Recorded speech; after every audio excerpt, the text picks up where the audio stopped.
রাজনৈতিক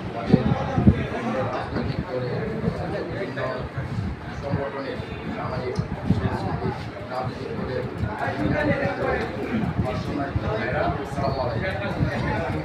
যেহেতু আমাকে বলা হয়েছে সংক্ষিপ্ত কথা বলার জন্য অনুমতি ব্যক্ত করার জন্য।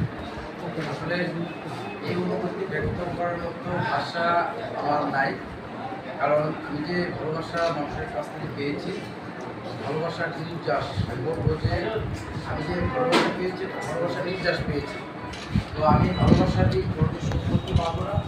আমি সবার কাছে দোয়া চাই যেন আমি আপনাদের ভালোবাসার সম্মান যেন অটুট রেখে আগামী দিনে আমি যেন আপনাদের এই সম্মান বজায় রেখে আপনাদের ভালোবাসার প্রতিদান দিতে না পারলেও যেন এই ভালোবাসার সুনামপূর্ণ না হয়, এই প্রত্যাশা ব্যক্ত করে আমি আজকে আপনাদের সামনে আবারও আমি আপনাদের এটাই বলবো যে আমরা যারা এখানে আছি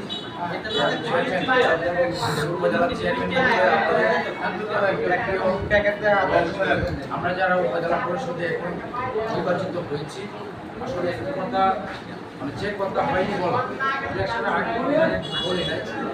আমি আপনারা জানেন যে আমি যে জায়গাতে জন্মগ্রহণ করছি, আমি কেবলই প্রত্যন্ত একটা গ্রামে নদী পারে আমার এটা নিয়ে কিন্তু আমাকে অনেকবার অসংখ্যবার জবাব প্রতিপন্ন করা হয়েছে, অনেকবার আমাকে অপমানগ্রস্ত করা হয়েছে। বক্তৃতার মঞ্চেও এই বিষয়ে কথা বলছি। যাই হোক, বিপুল একটা ভোট বিপ্লবের মাধ্যমে এই বিষয়ের প্রতিবাদ করা হয়েছে। এর জন্য আপনাদের কাছে আমি কৃতজ্ঞ, মহান আল্লাহর কাছে শুকরিয়া জানাই। আমি আমার জীবনে আমি যেহেতু এখানে মাদ্রাসে আসছি,